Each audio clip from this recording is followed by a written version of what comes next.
Today I'm going to present the article review of the role of confidence building between Pakistan and India by a paper by Muhammad Haider and Tahir M. Azad.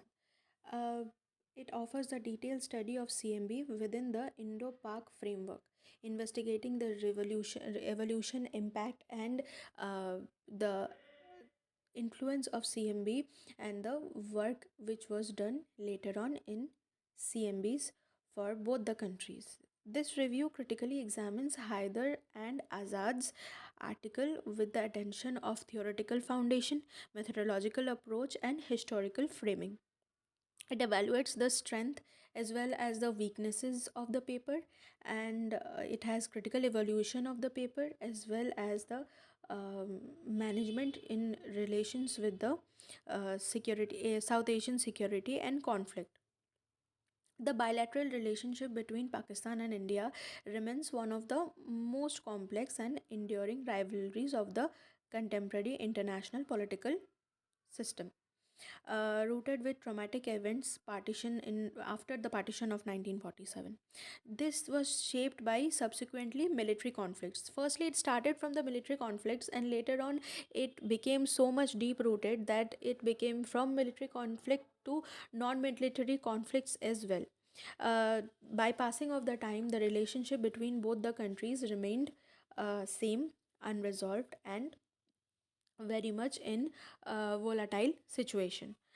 In this article of Muhammad Haider and Tahir Azad, they actually described the resolution of CMB across different historical phases. The early confidence building measure in 1970s to 1980s, then the post events of 1990s, then the post events of 2001, and after that the recent 2016, post deterioration of 2016, which had few of the very epic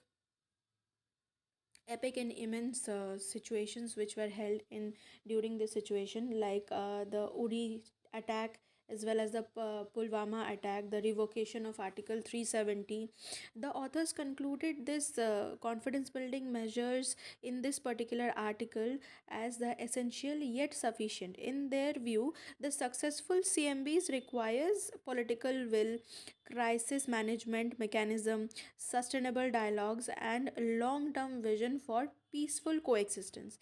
They also mentioned the contextualizing of the India and Pakistan conflict emphasizes in the historical roots and the persistence of mutual suspension.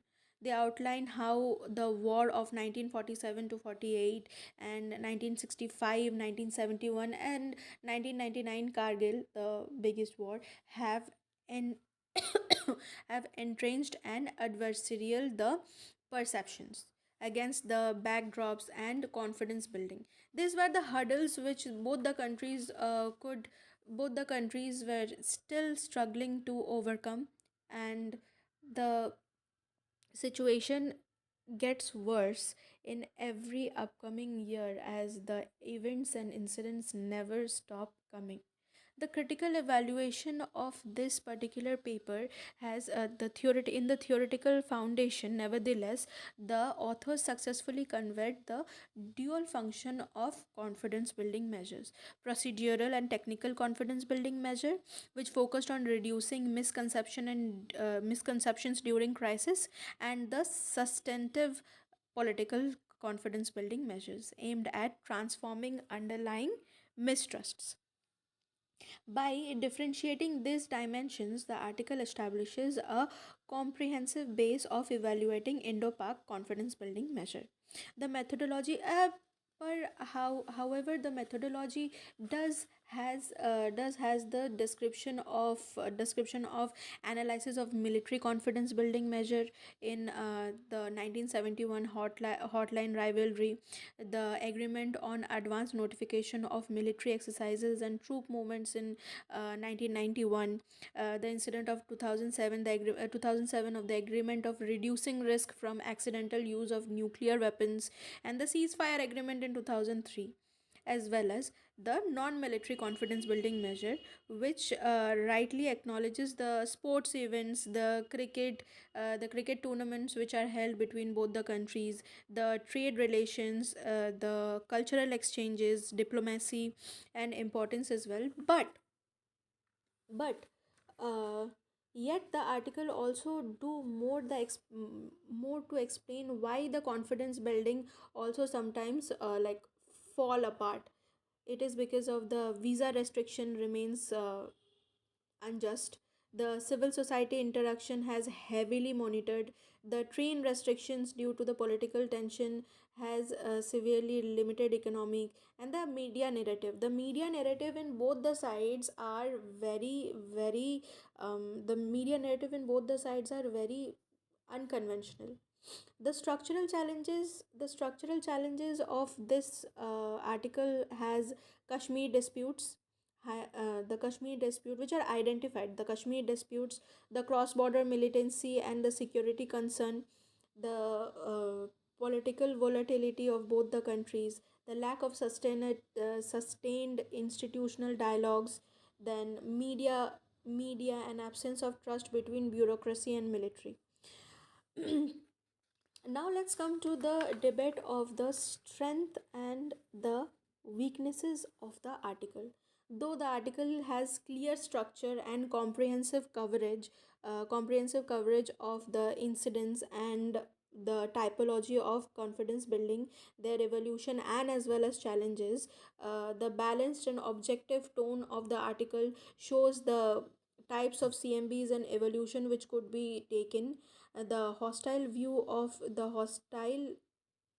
holistic view of CMBs by including military, political, cultural, and economic dimensions of the article, which highlights how multi-layered the confidence building must be, deeply divided into region. Uh, the good use of historical details, which the author accurately refers critically to bilateral events as well as the crisis bilateral events as well as the crisis of the prior arguments and arrangements. But even though having so many strengths, the article does have weaknesses. In the weaknesses, the article is insufficient in theoretical depth. The methodology is very limited and not limited and the methodology is limited, and the transparency is questionable. The lack of empirical data, the data which is used in this article review is second party data, which is sometimes newses which are polarized, the minimum comparative analysis, the analysis of confidence building in other conflicts like Israel, Egypt, and USSR could provide instructive parallels. But in this matter, the comparative analysis is minimal, and the underdevelopment policy recommendation. The policy recommendation of the article is pretty much invalid. The implication of the policies, the contemporary relevance and the implication of the policies are mere debatable. The CMB, the confidence building, all in all, in this article, the confidence building of India and Pakistan, the reasons, the measure, the ground level political news collection is very nice, but it also has its own flaws. Haider and Azad's article offers a valuable and comprehensive overview of the role of confidence building between Pakistan and India, while the article is more descriptive than analytical and could benefit from the stronger theoretical, methodological, or imperial foundation. The it succeeds in presenting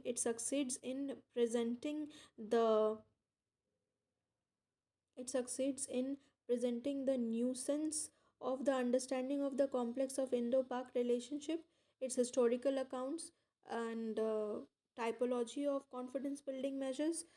But the identification of the structural barrier makes the important contribution to the literature of South Asian security between specifically India or Pakistan. Thank you.